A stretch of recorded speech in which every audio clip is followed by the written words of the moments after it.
لیکن خاص صفت کے لحاظ سے اس کا شمار ایک خاص کیٹیگری میں آتا ہے کہ جی یہ بڑا ظالم انسان ہے، یہ بڑا رحم دل انسان ہے،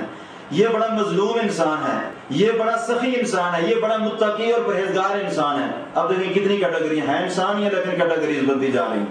اسی طرح جنات کے اندر بھی یہی سسٹم چلتا ہے۔ عرب لوگ اپنے ہاں جنات کی 5 تقسیم کیا کرتے تھے بعض صفات کے لحاظ سے، اور یہ کوئی یعنی کہ اتھینٹک نہیں ہے، یعنی کہ اکثریت کے لحاظ سے، غالب گمان کے لحاظ سے ہے کہ جن لوگوں کا واسطہ پڑتا تھا جنات کے ساتھ، یعنی کسی بھی معاملے میں ان کے ساتھ تعلق ہو گیا، یا ان کے ساتھ کوئی اٹیچمنٹ ہوگی، یا ان کے ساتھ کوئی مقابلہ بازی ہوگی اور پھر معلومات مل گئی، اس زاویے سے عرب لوگ جو ہیں وہ اس کی 5 تقسیم کیا کرتے تھے۔ ان میں سے سب سے پہلے مطلق طور پہ جن، یہ عام یعنی کہ کسی انسان کے اوپر کوئی چیز، بحر کی چیز جسے ہمیں کہتے ہیں بحر کی چیز آ گئی ہے، سایہ آ گیا ہے، چڑیل آ گئی ہے، مطلق طور پر اس کو جن کہا جاتا ہے۔ دوسرے نمبر پر عامر، جس کی جمع عمار آتی ہے، یہ وہ جنات ہیں جو گھروں کے اندر رہتے ہیں، انسانوں کے ساتھ گھروں کے اندر ان کا بسیرا رہتا ہے۔ حالانکہ ان کے لیے اجازت نہیں ہے شریعت کی طرف سے، رسول اللہ علیہ وسلم نے ایسی اجازت نہیں دی، بلکہ وہ جنات جو مسلمان ہوں اور تنگ نہ کرنے والے ہوں ان کے لیے بھی اجازت اتنی ہے کہ وہ مسلمان جو گھر ہے، گھرانہ، ان کا جو چھت ہے، چھت کے اوپر وہ رہ سکتے ہیں۔ ایک حدیث میں اسی طرح اشارہ آتا ہے۔ تو جو گھروں کے اندر جنات رہتے ہیں، اور باقاعدہ اس کی پھر ایک دلیل بھی ملتی ہے کہ رسول اللہ علیہ وسلم نے ٹوائلٹ جانے سے پہلے دعا پڑھنے کا جب حکم ارشاد فرمایا اپنی امت کو کہ جب بھی کوئی بندہ ٹوائلٹ میں جائے، بیت الخلاء میں جائے، نہانے کے لیے جا رہا ہے، پیشاب کے لیے جا رہا ہے، پخانے کے لیے جا رہا ہے،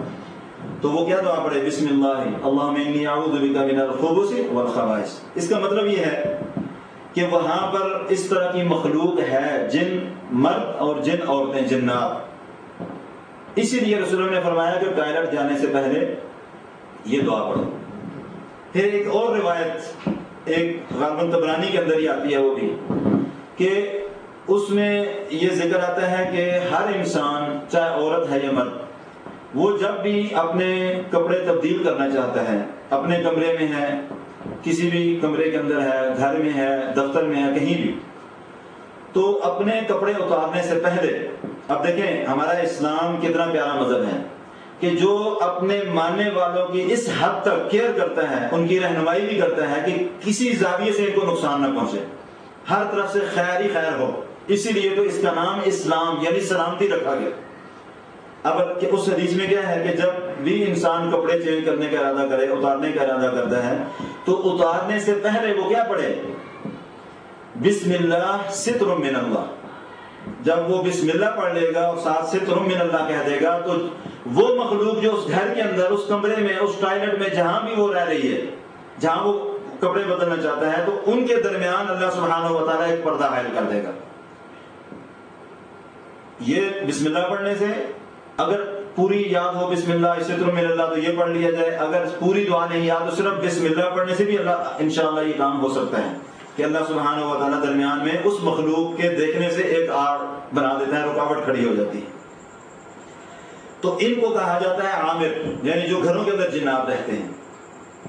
عام لوگ بعض دفعہ یہ تنگ بھی کرتے ہیں، یعنی کہ کسی انسان کی طرف سے ان کے اوپر کوئی ظلم، کوئی زیادتی، کوئی ایسا معاملہ ہو جاتا ہے تو پھر یہ چیز ان کو گھر کے اندر تھوڑا سا پریشان بھی کرتی ہے۔ پھر آگے چل کے ہم اس پر انشاءاللہ آگے ان کی علامات اور ان کی علاج کے حوالے سے آگے انشاءاللہ بات آئے گی۔ تیسری جو جنات کی قسم ہے تجربے کے لحاظ سے، وہ ہے شیطان۔ بعض تو قرآن مجید میں بھی اس کا ذکر ہے، چونکہ پچھلے درس میں ہم نے یہ بات کہی تھی کہ ہر جن شیطان نہیں ہے، اور ہر شیطان وہ جن ضرور ہے، چونکہ شیطنت ایک صفت ہے برائی کی، جبر و ظلم کی، تشدد کی، غلط ذہنیت کی، یہ ایک صفت ہے، وہ جس کے اندر بھی پائی جائے گی وہ شیطان ہوگا، چاہے وہ انسان ہو چاہے وہ جن ہو۔ ہاں، جنات کے اندر چونکہ یہ کثرت سے پایا جاتا ہے، اس لیے ان کو شیطان کہا جاتا ہے۔ اور یہ وہ جنات ہیں کہ جو بہت زیادہ بعض دفعہ تنگ کرتے ہیں، ان کو شیاطین کہا جاتا ہے۔ چوتھے نمبر پہ ارواح، ویسے تو یعنی کہ روح کی جمع ارواح ہے، اور روح جبرائیل علیہ السلام کو بھی کہا جاتا ہے، لیکن اس علاج کے حوالے سے جب یہ بات ارواح کے لیے نام آتا ہے تو اس سے مراد وہ جنات لیے جاتے ہیں جو چھوٹے بچوں کو تنگ کرتے ہیں، شیرخوار بچے، نابالغ بچے، ان کو جو جنات تنگ کرتے ہیں، کھیلتے ہیں ان کے ساتھ، بعض دفعہ ان کو رلا دیتے ہیں، بعض دفعہ چٹکی ڈال دی ان کو، ہوتا ہے یہ معاملہ اس طرح بعض دفعہ، تو ان کو ارواح کہا جاتا ہے۔ پھر اس کے بعد ایک اور قسم بھی ہے جس کا قرآن مجید کے اندر سلیمان علیہ السلام کے واقعے میں ذکر بھی ہے، وَقَالَ عِفْرِيتٌ مِّنَ الْجِنِّ أَنَا آتِيكَ بِهِ قَبْلَ أَن تَقُومَ مِن مَّقَامِكَ، کہ سلیمان علیہ السلام نے جب وہ ملکہ بلقیس کی طرف پیغام رسانی کی اور پھر آگے معاملہ پہنچا تو ایک عفریت، بہت بڑا جن، سردار ٹائپ، بڑی طاقت کا مالک، وہ کیا کہنے لگا کہ آپ مجلس برخاست کریں، اس سے پہلے میں اس تخت کو لے آتا ہوں، میرے اندر اتنی طاقت ہے، اور پھر یہ بھی کہنے لگا کہ میں اس پر امین بھی ہوں، خیانت نہیں کروں گا، لیکن اتنی جلدی لے آؤں گا۔ تو ایک ان کی قسم ہے، یہ بھی جن ہی ہے۔ ہمارے معاشرے میں ایک چیز اور مشہور ہے کہ جی ادھر یہ دیو ہے، یہاں چڑیل ہوتی ہے، یہاں کوئی اور چیز ہوتی ہے۔ شریعت نے نہ چڑیل کا ذکر کیا ہے نہ دیو کا ذکر کیا ہے، جنات کا ذکر کیا ہے۔ جنات کی پھر آگے کیٹیگریز ہیں، ان کی قسمیں ہیں، جو ان میں زیادہ طاقت والے ہیں، جیسے انسانوں کے اندر ایک بدمعاش ہے، اس کے ساتھ غنڈے اور بھی ہیں، اس کے پاس طاقت ہے، روب دبدبہ ہے، پیسے کا بھی ہے، ویسے بھی ہے، تو وہ پورے شہر کے اندر اس کا جو ہے نا وہ دبدبہ چلتا ہے۔ ایک آدمی چھوٹا ہے، اس کا ایک علاقے میں دبدبہ چلتا ہے۔ تو جنات کے اندر بھی جو بڑے ظالم، بڑے متکبر اور جابر قسم کے ہوتے ہیں، ان کو عفریت کہا جاتا ہے۔ ان کے پاس طاقت بھی زیادہ ہوتی ہے، وسائل بھی زیادہ ہوتے ہیں۔ تو یہ جب اپنے یعنی کہ ایک حد سے زیادہ بڑھتے ہیں کسی پر ظلم و زیادتی کے لحاظ سے، پریشان کرنے کے لحاظ سے، تو پھر ان کو عفریت کہا جاتا ہے۔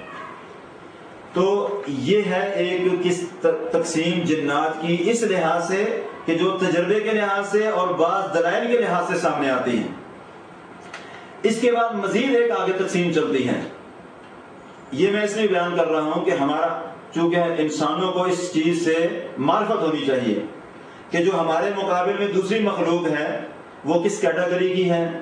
اس کے اندر طاقت کتنی ہے، وہ حیثیت ان کی کیا ہے، درجے میں ہم سے کم ہیں، ہم سے اعلیٰ ہیں، اور ان کے رہنے سہنے کا کیا طریقہ کار ہے، ہمارے ساتھ وہ کیسے رہتے ہیں، ہمیں تنگ کیسے کرتے ہیں، ان کی علامات کیا ہیں۔ یہ ہر انسان کو اس کی معرفت ہونی چاہیے، اور خاص کر جو معالج حضرات ہیں ان کے لیے بھی یہ بہت زیادہ یعنی کہ فائدہ مند چیز ہے۔ ان کو تو ویسے ہی الحمدللہ کہ ایک کو پتا ہوتا ہے اکثر کو، لیکن بعض کو نہیں پتا ہوتا اور وہ غلط لائن میں چلے جاتے ہیں۔ اس کے بعد ایک ہے اوصاف اور صفات کے لحاظ سے، بعض یعنی کہ صفات کے لحاظ سے جنات کی تقسیم آگے ہیں، وہ بھی جنی ہے سب، اور بیماری کی تشخیص میں اس چیز کا بڑا عمل دخل ہوتا ہے کہ مریض کی علامات سے جب یہ اسیسمنٹ کر لیا جائے، یہ معلوم کر لیا جائے، اس کی علامات سے دیکھ لیا جائے کہ جن کی کس کیٹیگری کا ہے، تو علاج میں آگے بڑی آسانی ہو جاتی ہے الحمدللہ۔ تو اس میں تقریباً 14 قسمیں بنتی ہیں۔ انشاءاللہ اگلے پروگرام یا اس سے اگلے پروگرام میں ہم اس کی تفصیل بیان کریں گے۔ ابھی جو ہے نا وہ یعنی کہ صرف ایک تعارف کے لحاظ سے یہ بیان کر رہے ہیں کہ جنات کس کیٹیگری کے ہیں اور ان کے نام کیا ہیں، اور ان کی یعنی کہ انسان کو کیسے ان کے ساتھ واسطہ پڑ سکتا ہے یا کیا ہو سکتا ہے۔ باقی ہر قسم پھر آگے اس کی علامات کہ اگر مثال کے طور پہ عفریت جن ہے تو اس کی کون سی علامات ہوتی ہیں، عامر ہے، گھر والا جن ہے، ٹائلٹ والا جن ہے تو اس کی بیماری کی علامات کون سی ہوں گی، اس کا علاج کیا ہوگا، یہ انشاءاللہ آگے ہمارے درسوں میں یہ بات آئے گی۔ تو جو یہ تقسیم آ رہی ہے یہ بھی تجربے کے لحاظ سے ہے۔ ہو سکتا ہے ہماری اس بات سے کوئی بندہ رائے کے لحاظ سے یعنی اختلاف بھی کر سکتا ہے، لیکن جو تجربے کے لحاظ سے بات آئی ہے وہ یہ ہے کہ ان جنات کے اندر ایک جنوں کی قسم ہے عاشق جن۔ جیسے انسان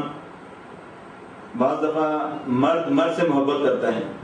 بعض دفعہ مرد عورت سے محبت کرتا ہے، عشق ہو جاتا ہے، پیار ہو جاتا ہے، محبت ہو جاتی ہے۔ تو جنات کے اندر بھی یہی سیٹ اپ چلتا ہے، اس کو بولا جاتا ہے عاشق جن، اور اس کی اپنی علامات ہیں، اس کی اپنی خاص نشانیاں ہیں، اس کے اپنے بعض اسباب ہیں جس کی وجہ سے یہ انسان کے پیچھے پڑتا ہے، اور اس کا علاج بھی اسی طریقے سے پھر آگے چلتا ہے تو انشاءاللہ جب ہم تفصیلاً ان کو بیان کریں گے آگے، تو عاشق جن کی علامات، اس کے اسباب، پھر آگے اس کا علاج، یعنی کون کون سی پڑھائی اس میں انسان کے لیے کارگر ثابت ہوتی ہے، کیا معاملہ ہوتا ہے، وہ انشاءاللہ آگے تفصیل میں آئے گا۔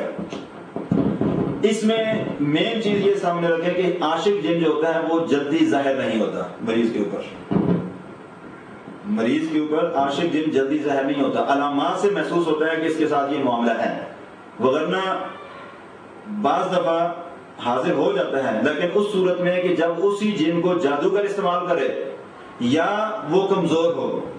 یا کوئی ایسا معاملہ ہو وہ خود اپنی مرضی سے آنا چاہے تو ہو سکتا ہے، وگرنہ اکثر جو دیکھا گیا ہے کہ عاشق جن جو ہوتا ہے جب مریض کا علاج کیا جاتا ہے تو علامات سے پتہ چلتا ہے کہ یہ مس والا مریض ہے، اس کو جناتی بیماری ہے، اس کو بہر کی بیماری جسے کہتے ہیں دوسرے لفظ میں وہ ہے، لیکن عموماً بعض دفعہ رقیہ میں دم کرنے میں وہ چیز حاضر نہیں ہوتی، بعض دفعہ ہو بھی جاتی ہیں، یہ تجربے میں چیز آتی ہے آگے۔ اس میں ایک دوسری قسم ہے اور اس کا ذکر بھی قرآن مجید کے اندر آتا ہے، سلیمان علیہ السلام کے واقعات میں سورہ صاد کے اندر 23ویں سپارے میں اللہ سبحانہ و تعالیٰ نے فرمایا وَآخَرِينَ مُقَرَّنِينَ فِي الْأَصْفَادِ، کہ سلیمان علیہ السلام کو اللہ سبحانہ و تعالیٰ نے ایک یہ یعنی کہ خاص صفت عطا کی تھی کہ ان کو جنات کے اوپر، ہوا کے اوپر، پانی کے اوپر، ان مخلوقات کے اوپر ان کی حکومت چلتی تھی، ان کا آرڈر چلتا تھا اللہ کے حکم سے۔ ان کے علاوہ یہاں میں ایک بات کی طرف نشاندہی کرتا چلوں کہ اکثر ہمیں یہ سننے میں آتا ہے کہ بعض لوگ کہتے ہیں جی فلاں آدمی نے جن قابو کیے ہوئے ہیں، اس نے اپنے قبضے میں جنات رکھے ہوئے ہیں، جبکہ حقیقت یہ ہے کہ کوئی انسان جناب سلیمان علیہ السلام کے بعد اللہ سبحانہ و تعالیٰ نے کسی انسان کو یہ طاقت نہیں دی کہ وہ جنات کو اپنے کنٹرول میں کر لے، ان کو اپنے قبضے میں کرے اور جیسے چاہے ان سے تصرف کرے، بغیر مشروط، بغیر کسی شرط کے۔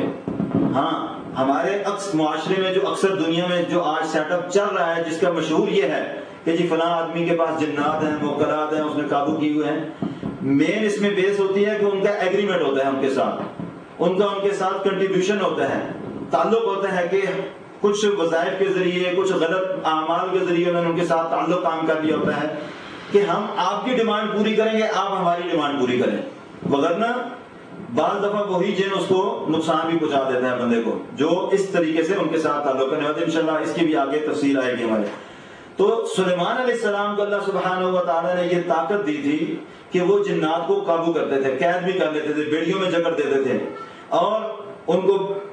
عجیب یعنی کہ مختلف سزائیں بھی دے دیتے تھے۔ ان کے بعد اللہ سبحانہ و تعالیٰ نے یہ چیز کسی انسان کو نہیں دی، حتیٰ کہ ہمارے پیارے پیغمبر جناب محمد رسول اللہ صلی اللہ علیہ وسلم، وہ بھی جب ایک مشہور واقعہ ہے کہ رسول اللہ نماز پڑھ رہے تھے اور ایک عفریت ٹائپ جن بڑا وہ آگ کا شعلہ لے کر رسول صلی اللہ علیہ وسلم کی طرف آیا، ایک صحیح حدیث میں یہ واقعہ موجود ہے، تو آپ علیہ السلام کے سامنے جب آیا تو آپ نے فرمایا اعوذ باللہ منک، 3 بار آپ نے یہ پڑھا، لیکن وہ اس کے باوجود آگے بڑھتا گیا۔ پھر آپ نے فرمایا العنک بلعنت اللہ، العنک بلعنت اللہ، العنک بلعنت اللہ، 3 بار آپ نے پھر یہ کلمہ پڑھا، پھر بھی وہ آگے بڑھتا چلا آیا۔ تو پھر حدیث میں آتا ہے کہ رسول اللہ نے فرمایا کہ میں نے اس کو گردن سے پکڑ لیا، گردن سے جب پکڑا، دبایا، اور پھر ایک دعا کا بھی ایک حدیث میں ذکر آتا ہے کہ اعوذ بکلمات اللہ التامات اللاتی لا یجاوزہن بر ولا فاجر، یہ والی دعا علیہ السلام نے پڑھی تو وہ ٹھنڈا ہو گیا، گر گیا۔ اور رسول اللہ صلی اللہ علیہ وسلم نے بعد میں پھر یہ ارشاد فرمایا کہ اگر میرے بھائی سلیمان کی دعا نہ ہوتی کہ رب ہب لی ملکا لا ينبغی لأحد من بعدی، اگر یہ دعا نہ ہوتی تو میں اس جن کو قابو کر کے باندھ دیتا اور صبح مدینہ کے بچے اس کے ساتھ کھیلتے۔ اس سے بھی پتہ چلتا ہے کہ یہ طاقت ہمارے پیغمبر صلی اللہ علیہ وسلم کو اللہ تعالیٰ چاہتے تو دے سکتے تھے، لیکن آپ علیہ السلام نے سلیمان علیہ السلام کی وہ دعا کی لاج رکھتے ہوئے اس کو نہیں قید کیا، بند نہیں کیا، باندھا نہیں۔ تو یہ کہنا کہ جی جنات کو قابو کیا ہوا ہے، یہ نہیں ہوتا، جنات کے ساتھ ایگریمنٹ ہوتا ہے، کمپرومائزنگ ہوتی ہے، ان کے ساتھ لینے دینے والی، کچھ لو کچھ دو والا معاملہ چلتا ہے۔ انشاءاللہ جب ہم تعویذات کی حقیقت بیان کریں گے اس میں یہ چیز ہم آپ کے سامنے بیان کریں گے کہ یہ کنٹریبیوشن کیسے ہوتا ہے ان کا آپس میں۔ تو ایک یہ ہوتا ہے کہ اس واقعے میں سورہ صاد کے اندر اللہ سبحانہ و تعالیٰ نے فرمایا کہ کچھ جنات ایسے تھے کہ جو غوطہ زنی کرتے تھے،